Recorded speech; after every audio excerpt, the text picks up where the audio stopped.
Mosé Laurent Désiré Kabila alobaki bo traquer to traquer ba rebelle na Bikali na 6 awa na terrain 6 to kanga même camion ça na ba arme et ouais to bomaka ba rebelle wana histoire boyebi et le président na remerciement na après makamwana ayaka na place o wana za terrain Sainte-Thérèse to tondaka awa ablobaka que to sala 3 mois to fita facture à courant na maïté ba époque on a ba yebi je crois c'était vers les années 98, 99.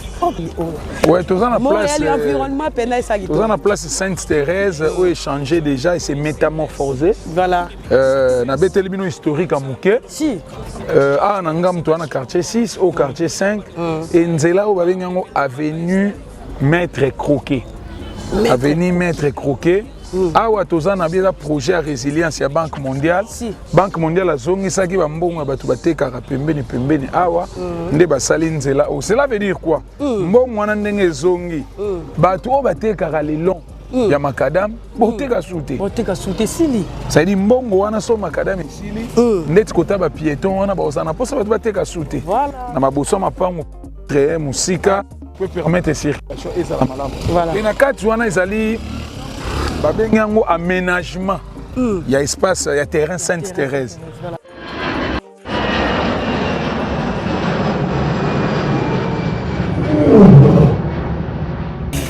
Ya biso yango oyo eza biso na biso suka ya makambo eleki bandeli mesiko yo nde tango na biso lelo eza lelo don't have to wait till tomorrow poto kende liboso tia kondima likolo na nyoso po mosika to wuti nini te to moni na nyoso to sali mekondi mekoli forever grateful I'm counting my blessing by way do I begin cause eleki mingi likolo na seko lekaba ute bandeli si to benga mabalongi always give thanks for the life I'm living the coming is like I'm watching a movie soki na kanisi bola muna yo elekela kangai osali ya kokamo oduwa give in exchange koma koyebisa ngai liwaya so ndima pepo ngana zwa bomo ya sekwelekela kangai give to Caesar what belong to Caesar ya bisolo kumuntu pesa na nkolo obimisa ngana mulili opesa lilobo epelisa mwinda okomisa njoto etonga makamu na koma komona kokamwa ebandeli pesuka nyoso tosenga ka esi osala bokitano ya bala ya mabana bilaka na ndima kokokisa nyoso pona ntina nanga ya motuya yo pesanga ofere nzambe tata esengo na ngai ya libela moninga na ngai ya motema matoye yoki miso emoni minga kolobeza te otemeza temwe misale monani minga kolobeza te touti mosika esensel tokomi minga kolobeza te ya kolobeza te minga kolobeza te matoye yoki miso emoni minga kolobeza te otemeza temwe misale monani minga kolobeza te touti mosika esensel tokomi. Bonjour, bonsoir à la balagnon sur Abisso Podcast. C'est moi votre M de servante, El Mara de la presse. Moi c'est mon poussé. Moi c'est moi qui kébélé autre la plus courte de la poste Bessako Benga, la Maradona d'Afrique, toujours dans milieu. Là où je remercie ma boss na biso bisika nous bozali vraiment bambo tebele boss Roni, boss Yannick et boss checking na Londres on bambo tebele pourquoi pas na pesa bambo te na famille Mathieu la mobimba na mona bon maman Laura Chou motema ya boss leve pourquoi pas na pesa bambo te na ba ba sabona na kati ya chaîne ya biso podcast baboye na biso nyonso vraiment na lingara bino il y a trop El Mara la bino parce que bozo rapena ta retard la ngai liboso ba téléphone ba télévision et to lo bakaka ya biso podcast chaîne des actions pour le soutien du peuple. Na kata chaîne biso vraiment to sungara bana bitike baba TV za radio to mona ka bilili to kena na orphelinat to pesa mwelo ko pa nga soutenir moi netike na moi sucre moi savon nezala kaka bo contacter biso na numéro eza na bande de cash wana vraiment neto lo baka biso podcast tozo kota toujours tozo na première partie à quartier sus.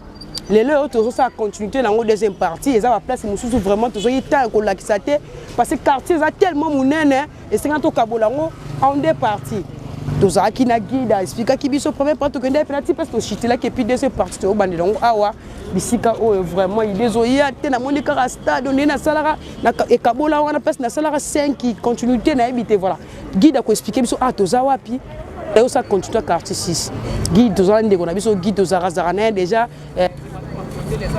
penda azape la mona njili tonga et puis maka ça déjà Michou quartier de melelo toza na na deuxième partie quartier 6 dimanche bien le baki njilwa nyoso boza déjà ko andaki pendant la quartier non la quartier c'est pour qu'on s'appelle ça bino bana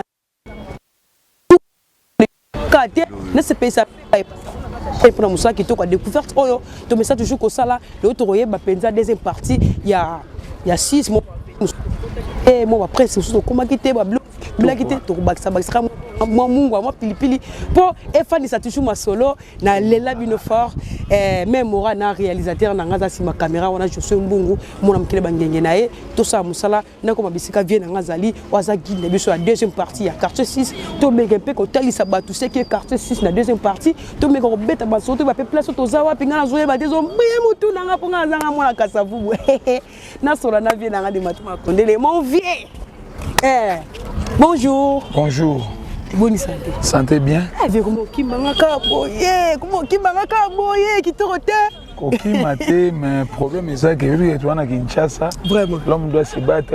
Tu as un président, il y a CJD1, voilà. Collectif de jeunes pour le développement de Njili. Très bien. Et la structure pour le développement de Njili. Voilà. Alors tout ça accès mingi objectif nabiso to ba d'action nabiso et ça mingi ko soutenir bourgmestre nabiso commune Njili voilà. na ba action oyo na coaching na yeto na réalisation. Tant on zo ba place ozo éviter c'est normal oyo baté. Mutuo aya a na ba 2023 na ba 2022 na ba 2020 à Oyebati. Voilà. Mais c'est quoi avec l'arrivée, il y a le commando du développement pour les communes de Njili, le bourgmestre c'est Papimbu Mangaliema, voilà. Coaching naye, atali pe likolo na ya moni na kati ya ville Kinshasa moni Papi Bumba. Très bien. Atali likolo Papi Bumba moni Fachi Béton. Aïe aïe. Ne peut chance à recevoir une infrastructure. Voilà. Voilà. On a mis ça les salama. Ah, tu as une place Sainte-Thérèse. Sainte-Thérèse, ils ont entouré dans le quartier 6, ils ont entouré dans le quartier 5, et puis ils ont entouré dans le quartier 7, actuellement ils sont dans le quartier 4. Voilà. Ah, tu as Sainte-Thérèse, à l'époque, je crois, nous sommes vers 1997, il y a guerre à libération avec le feu, Mosé Laurent Désiré Kabila. Voilà. Et rébellion à l'époque, Bazui, Afdel, Bazui pouvoir, et puis après quelques jours, refoulement rwandais, des noms comme des Bizimankara, CPLT, ils vont faire retour, il y a rebelle, et côté il y a Congo central, et ça qui sont rebelle, Rwandais, Kotaka. Bon, balinga bakota na ba Congo, po bayamba la moko ba kozwa Kinshasa, et bakota na nzela, il y a Nji brasserie route Sekomaf. Voilà. Donc ba kotaka côté na banda kolanda singe kende aéroport, nde ba misuba kendaka balandi singe ke aéroport, nde misuba kotaka na nzela Njili. Donc ba koti Njili, tozwaki mbela époque ya président série wana fait Mosé Laurent Désiré Kabila. Alobaki bo traquer to traquaki ba rebelle na Bikali na 6 awa. Na terrain 6 to kanga même camion ça na ba armes. Dans la place autoza. Ouais, to bomaka ba rebelle wana histoire boyebi. Et le président na remerciement na après makamwana ayaka na place o wana za terrain. Voilà. Terrain Sainte-Thérèse. To tondaka awa a blobaka que to sala 3 mois to futa facture à courant na maïté. Bato époque on a bayebi je crois c'était vers les années 98 99. OK. To futa kate et yakati ba 2000 pour ya kufara na ba 2001. Ba assassinat na ba 2001. Et a prometaka biso to senga stade awa. Tout ça un stade moïse olympique, stade à Mounene, à Prometara Bisso, à Prometara Massine, à place Basalaka municipale et à Massine, à Pascal, et puis à Prometara on sous marché de la liberté. Voilà. À Salara marché de la liberté, so bokena menka au marché na banza la diminutif marché de la liberté. Voilà. Et puis ça la marché modèle la marché de la liberté muso aboué na Lubumbashi. Très bien. Et place wana mikole leki et ça là ka ndengwana série à président Kabila. Le fils, voilà. Qui peut être la biso stade municipal, mais il y a 10 000 places. Bananjil tout le monde a un parce qu'à cette époque il y a un petit espace pour comme ma femme. Donc il biso tu as un poste à terrain à Mounene. Oh là là. Il y a 60 000 places stade olympique. Où ils ont répondu à la norme. Mais Mikole les kaki avec l'arrivée, il y a Fachi Béton. na mutu ya gouvernorat ville Kinshasa Papi Bumba na commune Njili Papi Bumba Ngaliema nde bayaki na projet oyo ya résilience ya Banque mondiale. OK. Projet oyo eza projet ya résilience ya Banque mondiale. Nde Banque mondiale na cartographie c'est un projet qui date vers 2016 hein.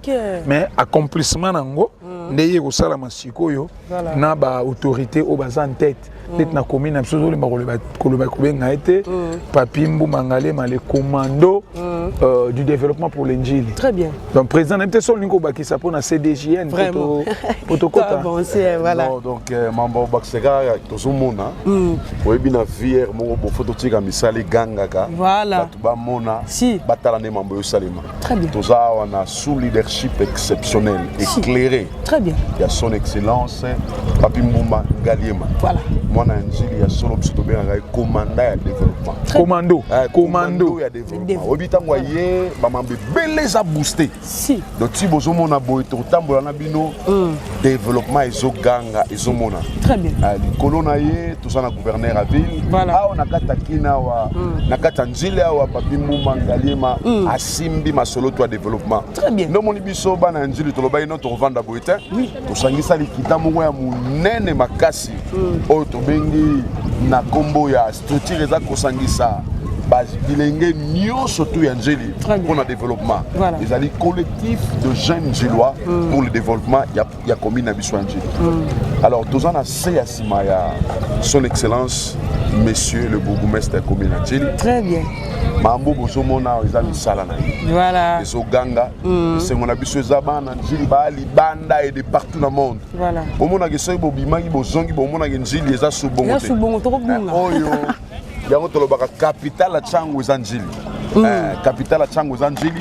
Masolo to evandi awa ya minene evandi awa to simbalaka na loboko to kende po to tombola susu commune na biso ya Njili. Talaka musamwe sur les longues voilà. Merci. Ya mvie de manteau et puis tout bana na biso ti. Quartier 600 yango yo. Toujours ni atabakolo prince ni. Ouais, tozana place. L'environnement pena ça qui. Tozana place Sainte-Thérèse où échangé déjà et s'est métamorphosé. Voilà. Na betelibino historique à Mouké. Si. Ah nangam to na quartier 6 au quartier 5 et nzela au babengango avenue Maître Croquet. Avenue Maître Croquet. Awa tozana bien projet à résilience ya Banque mondiale. Si. Banque mondiale azongisaki ba mbongo batu batekaka pembeni awa nde basali nzela. Cela veut dire quoi? Mbongo wana ndenge zongi. Batu o batekaka le long ya makadam boteka soute. Boteka soute sili. Ça dit mbongo wana so makadam sili ndeti kota ba piéton wana ba osana posa batu bateka soute. Voilà. Na maboso mapango très musika peut permettre circulation ezala malamu. Voilà. Et na kati wana ezali babengango aménagement ya espace ya terrain Sainte-Thérèse. Donc na kati kuna tozana deux terrains à football, moko eza na pelouse naturelle, moko ba osala na pelouse synthétique. Très bien. Eza na deux terrains à basket, eza na deux terrains à handball, eza na espace vert o ba kotia ba jeu pour na bana. Très bien. Et puis eza na espace pour na ba maman nzango na espace à ba fête. Très bien. Et puis ba toilette publique et osala wana. Nyonso osala éclairé. Voilà. Et osala pe clôturé hein et aux les canons macadam so komi awa aux mona na kati ah tozana veni Maître Croquet. Maître Croquet na histoire pourquoi ba pesi ngo Maître Croquet.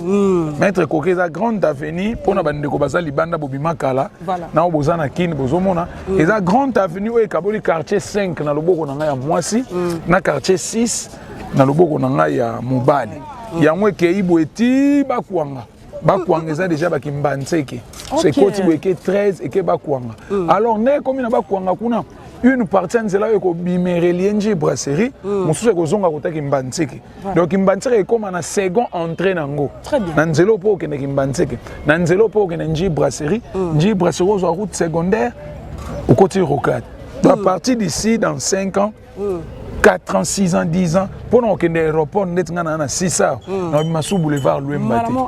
À partir de là, on a une brasserie, na côté rocade na kei.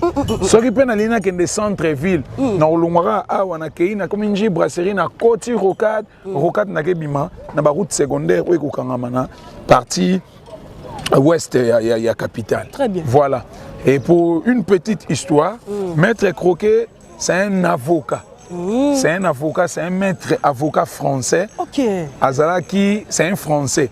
Tomba Kangi, président Numbi, si j'ai une bonne mémoire, na Brazzaville. Agi président, il y a Congo et à Brazza. Ok. Maître Croquet, Assemblée Lakaïe à partir de Brazzaville.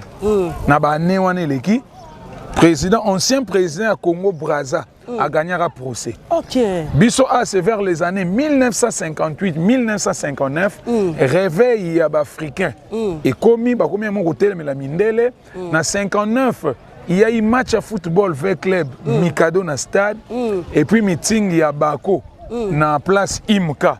Et dégénéré qui, tant que c'est dégénéré, Batu ba otaki match ba utena ba militant, il y a Bako et puis si flamme et babengi un martyr de l'indépendance na 59. Il y a eu des morts.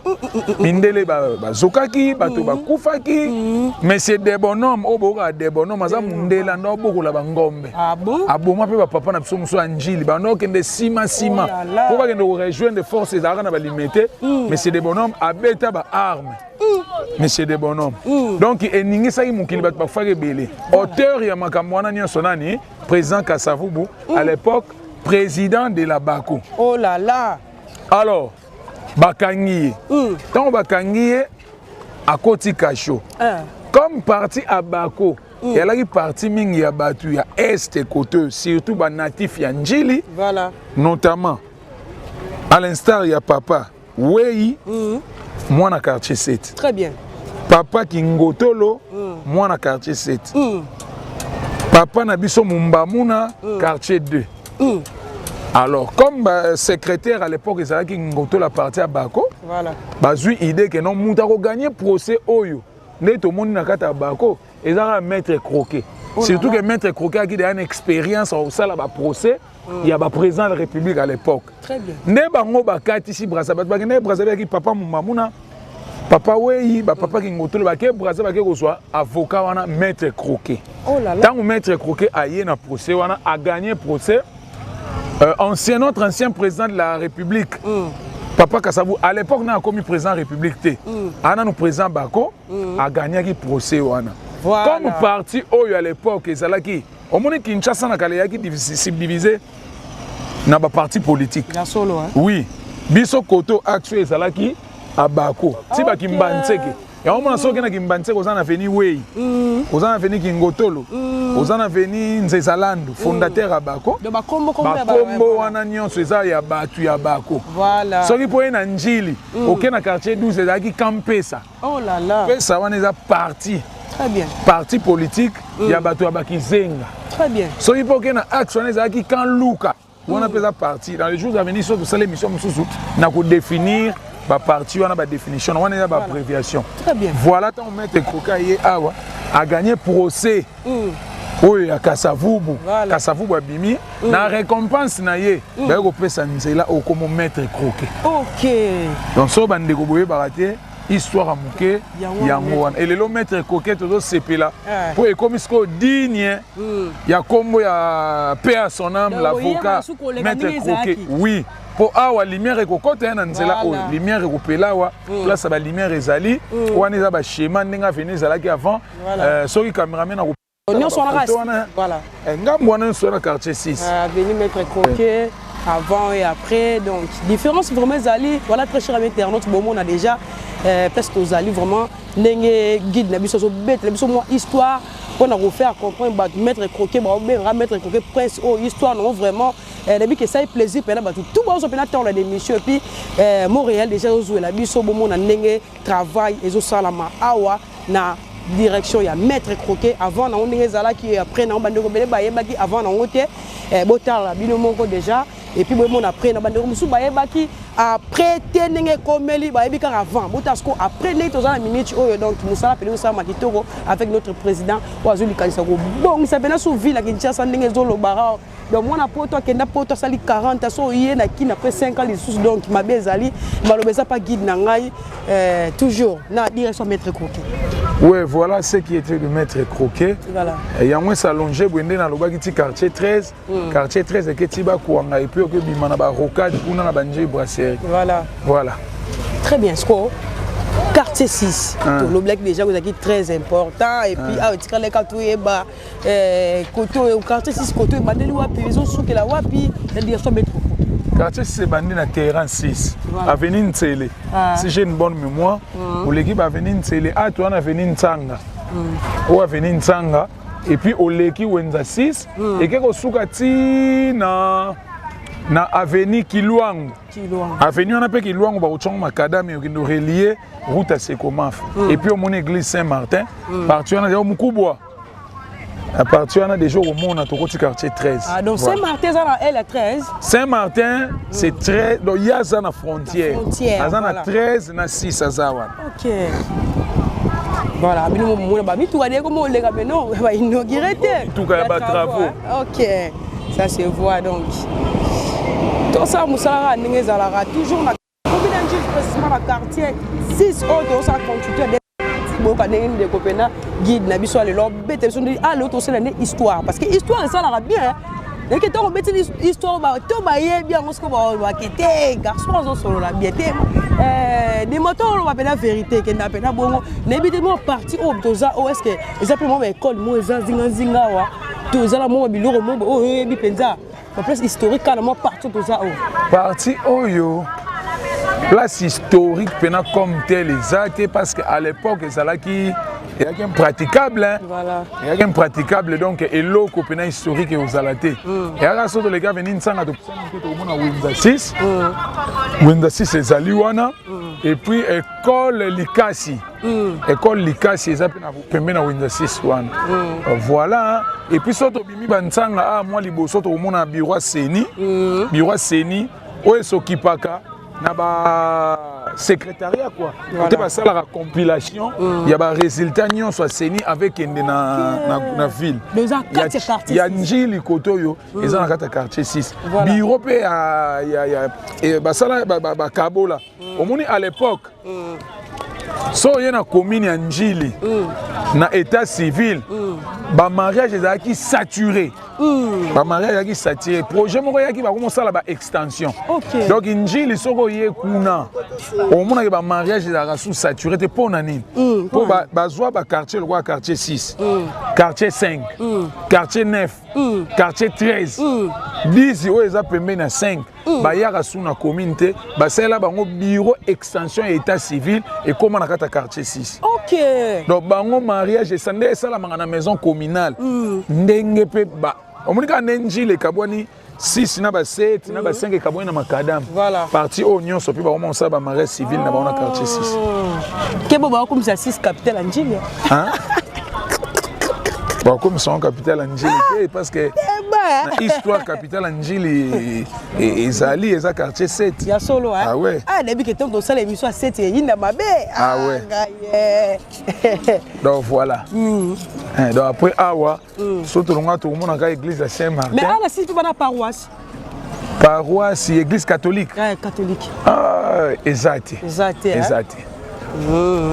bah dans la paroisse il y a l'église il y a Sebeko ouais kuna ba hôtel l'info ouais comme l'info c'est ba protestant bah dans la paroisse mongo wana voilà ba amener les pour bien dans secteur pezonio ouais vite imana ezaki liboso wana juste après terrain toi na bar mon vite imana et comme Naomi non yango mutu koto na monaka epesela makasi on a kala ba série ba non si ko Naomi avant ba buka avant ba aménager et comme Naomi ezalaki wana avant Naomi ezalaka vite imana OK mais si c'est un peu berceau Babimso va jouer belé, ils ont la quartier D pour aller permettre un terrain. OK. Terrain 6, on va bien terrain 6. Non, terrain est une équipe le roi Saint-Rémy, l'équipe ma cassi quartier so ba vie ba yebi. Ba Saint-Rémy, et ko kita ba Mpele, ba vie Rassano ba ko sala l'équipe le roi ba Belgon. Et là qui pena ennemi en Nsele pour ba mbale ba quartier moko. L'équipe ba match mo so beta o so sepela. Ba joueur bah même si bah joueur rebelle hein bah joueur rebelle bah combe koya bah combe koya ndé tout tambola bakombo koya bakombo ba jouer mais équipe lokwa ba Saint-Rémy, équipe lokwa ba Ntsele, équipe lokwa ba Belgon, équipe lokwa ba Sainte-Thérèse, équipe lokwa ba Monsanto. Donc les équipes berceau ba jouer. Voilà. Les équipes ba ve Badar, ba en Afrique, ba Bimawana, ba jouer rebelle. Il y a eu même des professionnels ressortissants, ba Walbi. Ba Walbi peut ba outina ba 6 ba beta itina ba vita ba jouer rebelle on s'appelle en bref il y a commune Angeli il y a Ngonda voilà oui Ngonda abet avant na pena na 6 abeta kiti na mikili abeta ki pena Léopard Ngonda voilà apparemment c'est comme si pena commune Angeli les a ba histoire est belle tout en général. Dans le assisté, il y a commune pilote. Il y a beaucoup de communes union sur Tchango. À l'époque, tu as une commune, commune Angili. Il y a un aéroport d'Angili. Mais là, Angili. Il y a un paiement Angili. Même Angili sur la tête, Angili. Donc voilà. Il y a une commune pilote, commune maire. Voilà. Il y a une capitale de Tchango.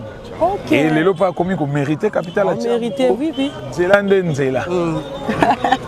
Mais on habite au Nzela. Ah, Kinshasa qui tombe le moment dans quartier si yango to lo blande mingi place aux principal à la mettre coquet parce que ça qui des gens là-bas entrer en haut. Ah, on peut macadam et côté. Et côté. Un place au macadam et côté qui est relié na route à Sekomaf. OK. Place au. So e koti e uti côté na ngambo 6 et relié Sekomaf. Awa et côté na ngambo 6 et kebimati na la Njiloise. Nzela yango. Donc projet est déjà en main. Bazo sala ngo déjà. Kinshasa. Donc moi réaliser la rabiso parce que tous qui déjà la première partie notre contrat déjà na Wenze le local de la direction principale à mettre coquet to lobe juste direction oyo et puis to lobe babilo monsieur Zangi pour compléter pour nous retaler ça TV za radio te na ebi de so ba loba muso lobe ozala to be ko bakisa en tant que guide na biso ya deuxième partie ya partie 6. Bon deuxième partie et la deuxième partie une grande partie. Voilà. Si ba loba ki on kotala pi ba timing émission moi to loba sous ming ezate. So ki ba posa na mionde ezali to loba mais so ezali soute je crois que j'ai tout répondu dans ma préoccupation. Voilà. Merci beaucoup Montréal de la biso pena. Je la biso place au lobby que ah ouais Kaboli. Ah ouais Kaboli, ah Winda 6, entra Winda 6 sur Maître Croquet.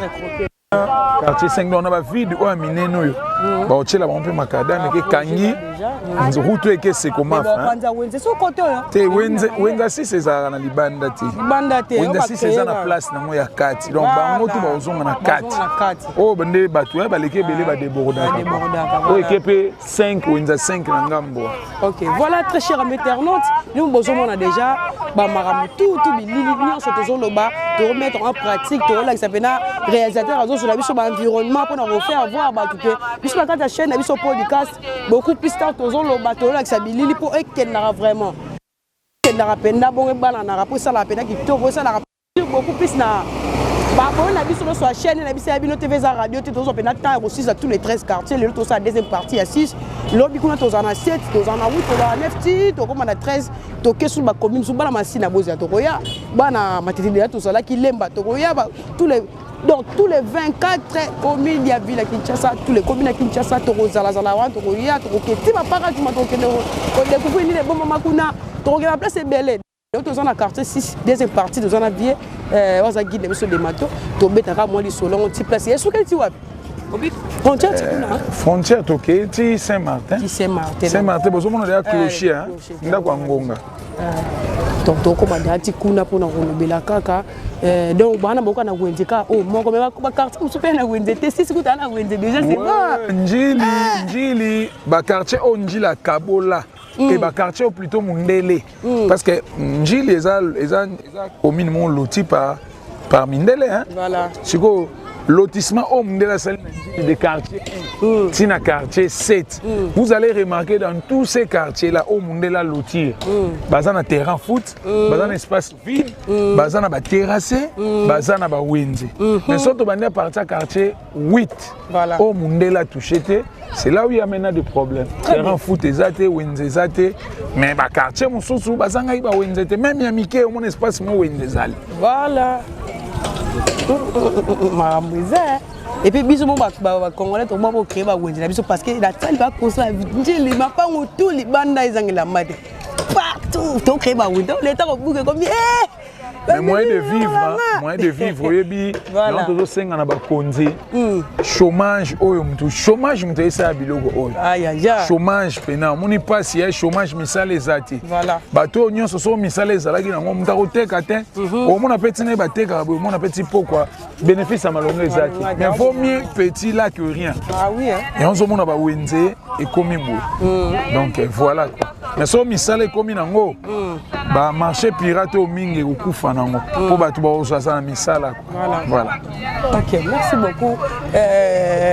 Bon mais ça pas guidi na ngai de yo les impartis ala ko suka la ngai yo no bakisa te les kambo bakisa moni ba chaque quartier na njili eza pena na ba historique muso ya makasi si mais et apena ba quartier mususu masolo eza mais ya ibele voilà quoi comme déjà première partie na landa ki yango na moni ke ko débatteur na nga liboso mutalobaki liboso en tout cas alobaki déjà donc ngai mingi comme ezaki sur maître croquet yango moni na ye kaka na lobela likama maître croquet wana un avenir moko ya makambo belé na njili avenir moko kitoko et lelo vraiment na ekoti makadam comme kitoko kitoko moni ya tout droit tout droit so tango ekota ba minda wana triomphal ekosali mais accident lo pamba petit rocade abo bacha ba nini badodane normalement posa munene ba niki ba liboso ya ba école on ba école privée zaza awa net liboso église de Saint-Martin obligé donc il faut là quoi Njili pe ba paroisse c'est belé l'église catholique bessé ba la maison mais ba ta mais belé wa njili mais ouais parce que njili tangu ba salango monika la tangu mundele azoya na place ba belge donc ndenge mindele banda ko kabula tangu bazoya pona ko kabula na ba ne wana ba 54 ba 56 tangu bazoya na bakota ba njili awa banda ko ya déjà écrire donc église banda ko ma de liboso église komi après ba diminuer donc ils ont fait partie de l'administration ba belge église et on a partout belge banda ko koma église ekozanga te et l'église on très bien cette église catholique les missionnaires catholiques ba protestants cette époque donc voilà voilà yango na moni ze belé donc les belé puis ba tchengo na ba périphérie ba situé on a ba périphérie quartier 1 quartier 2 quartier 3 quartier 4 ba tché ba on a Sainte Thérèse OK bazui quartier 6 ndambo baboke na Sainte Thérèse quartier 5 ndambo baboke na Sainte Thérèse bazui partir quartier 6 ndambo baboki ba on a Saint-Martin pour Saint-Martin et Sima ba moni ke liboso tangu kinji les ayaki na muke ba na Sainte Thérèse pour Sainte Thérèse ya paroisse à liboso na partie Chang tangu population comme ko mata ba quartier comme mata ali babandi ko cha quartier 12 ba PC Sainte Famille quartier 13 na quartier 6 na ba ndambo 5 na ba Sima ba che ba on a Saint-Martin OK. So que na seba quartier 10 ba quartier Sima ndambo quartier 4 ndambo ki manse ba pesa bango Sainte Agnès. OK. Donc njili biso mo tozana 4 paroisses. OK. Tozana Sainte Thérèse paroisse à liboso ya Changu pe ya njili numéro 1. Na Changu catholique. Oh bana paroisse catholique à liboso na partie est Changu. Ya catholique eza Sainte Thérèse. Voilà sur la 7 hein. Sainte Thérèse ya na 7. Ah, sur le mot Sainte-Thérèse, oui, na Sainte-Famille, oui, na Saint-Martin, oui, na Sainte-Agnès. Donc, Njili Moko, ça n'a pas mis ça tout. OK. Frontière en frontière A, venu qui loin ou A, puis va au Macadam. Mais à l'époque, place où ils ont fait partie, d'autres barrages, ils ont un quartier 6. Après Saint-Martin, ils ont un quartier 13. Ah, quel collège Saint-Martin, ils appellent école Moya Makasi. Donc, il va papa Nabiso Martin Fayoulou, ça la école primaire na bango pe art na Saint-Martin. Les écoles Moya Makasi vraiment. Voilà. C'est tout chité Nabiso art. Puis tombe le barapé Eduardo Santos. Eduardo Santos. Tombe le batanga na njili l'école primaire na ye. Ba père ba yebi kala donc awa. Oh, attends na Saint-Martin. Ouais. Les écoles de référence, l'école coloniale à l'époque belge. Oh là là, mon relojoli bisongwa. Ah, qui te repena. na moto chuter na biso parce que ça deuxième partie la continuité à venir surtout l'équipe à Saint-Martin né to côté jusqu'au quartier 13 quartier 13 mais près c'est courbé c'est ça et courbé boy et bimi boy so bolito monango to pusani pona bato libanda bon on kana ibanda wana courbé côté sikoyo avenir ba avenir munene oyo maître kokete ko kabona maître kokeke hier on côté 13 na fin 13 ne côté ba kwanga comme kimbanzeke OK. Voilà vraiment te beza radio te to comme on a place bena prince courbé pour bana poto libana balinga ba se retrouver hein c'est on fa de la rapena TV ba tala sur comme si ba ngote pour ces émissions kaka bo sauter bo ke ça va place balingi ba rapé ba kanda ça na base moya makasa IDPS banda hotelema mais nenzele salami balongwe bakomi liboso ayaki pe base moko yebani IDPS base ya quartier ya Saint-Martin Parlement des bouquins. OK. Voilà. Tout là qui sera environnement kaka les alara au mieux ça quartier si c'est soukel kuna et puis tout là qui sera juste place prince et courbé à mettre croquet parce que t'es bien trop basé en Lobela beaucoup plus mettre croquet pour ça na elle il y a quartier 6 na 5 le quartier qui a 6 continuité c'est très important pour tout le Lobela parce que la première partie des gens qui sont censés déjà tout le Lobela qui de contact de marché tout là qui place vraiment les avoir historique notable à 6 déjà tout le Lobela qui par rapport les autres continuité et c'est la fois aux appels trop basé na place à souka donc on préfère que mettre appel moi histoire guide na beta histoire à mettre croquet j'espère qu'il va ne rebelle ba histoire à mettre croquet et c'est pas si vraiment bango bo tenir biso regarder beaucoup plus toi na pour ça ba commentaire ma bilo pene mata bobo aimer vraiment pour que ça en force comme ça là quartier 7 quartier 8 9 10 11 12 10 to reçu ça à 13 et donc la commune voilà même aura na caméraman ngai je suis mongo même aura na bino babo na biso ya biso podcast même aura na ba vrai nga boza partout dans le monde et puis bananjili tout place les bozali vraiment ngana bisabino ka na linga bino makasi donc njili mobimba bisika nyoso bananjili bozali ba bolanda pena chaîne na biso bolanda be mission na biso ba découverte ya biso podcast donc bisika bozali na pesi ba gros bisous bo se manifester s'il vous plaît bo se manifester na tebino bananjili en général na tangi quartier mon côté bino nyoso na lela bino fort na fanatique na bino banjilois na vie na ngape na vie na ngape commune na bino kamite na ngoma na ngape jiloise donc yango yo place yango donc kebo ale koti siko ifungwa misuli boso iketi bakwanga bakwanga nde kuna ekeko kota njibra c'est rocade. Ok, en tout cas, plaisir à trop à mon place à Boye. Tout bête la rame au Condamboga Maboko parce que Baïda Boye et Zalate. Le fois, on a vu sur la mort, mais on a Boye, on va militer. Dans le WhatsApp béton, encore ça fait béton la ville à Kinshasa, c'est bien comme ça. Mettre coquet, on va bétonner. Bien parole, les apanaïs au mot de la fin, de dédicace et puis déchets. Hein? Président. Ah, président. Il faut un moment à dédicace et au pays, c'est la paix pour la minute. Ils sont déjà pour du casse, déjà pour la soutien, pour la image, pour nous engager. On peut s'en aller au président, moi une minute à clôturer, après ça va dédicace. Sinon, Bissoto, tu sais pas les magases pour un babino, tu sais bien. Voilà, merci. C'est la capitale à Tchangou, comme Bazoyer ou Lobelango. Et ça la biso plaisir, merci beaucoup. Mbote na biso est adressé par Excellence. Excellence Papi. Mbumba Ngaliema. Wazali. Otala Makambo Wazali ko diriger commune na biso Angeli. Très bien. Excellence en tout cas Bambote Belé misala ezo ganga ezo monana. Ouais, Boye Talié, Bazondima. Voilà. Mbote mingi na ba membre tout ya comité au Bazotambola na biso, notamment Bella, notamment Naomi, Papa Issa, Idriss, bana nyoso tout ya Njili, ba Njilwa ya solo to pesimino ba mbote. Abipa bien so bozali, bana mikili et de partout tika Kimi Nzambe ezana mabota na bino, toza ensemble, elite ezo continuer. développement ezo salema njili ezo bongwa mbongwa na sika ezo monana to continuer au lobby. Voilà, merci beaucoup. Ouais, merci comme d'habitude toi la rana bino toujours accompagner sous ces actes 13 quartiers njili sila na kimia. Très bien. Bolo ba pena pour batalibanda pe ba comprendre combien na njili les années.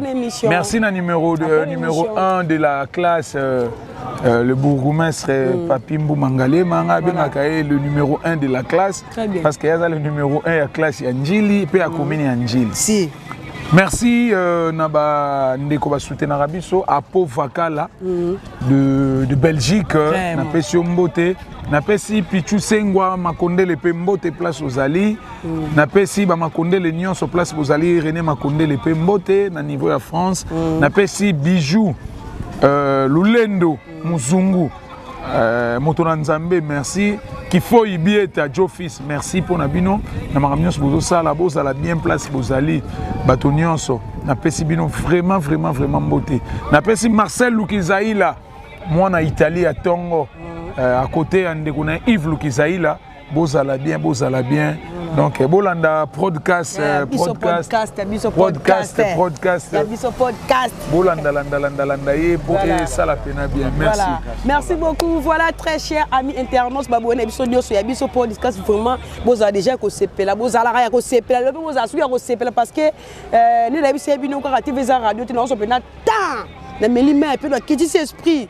Non, si, ça, tous les quartiers, tous les 13 quartiers communes en Njili, vraiment, bon, mon le deuxième partie, que ça la continuité et Sili dans les bons. Voilà, premièrement, on remercie ma boss Nabiso Bisika Bozali, boss Roni, boss Yannick, sans oublier boss Checking dans Londres, on a un Bambo, tu ne remerciement, maman Laura Choumote, ma boss live.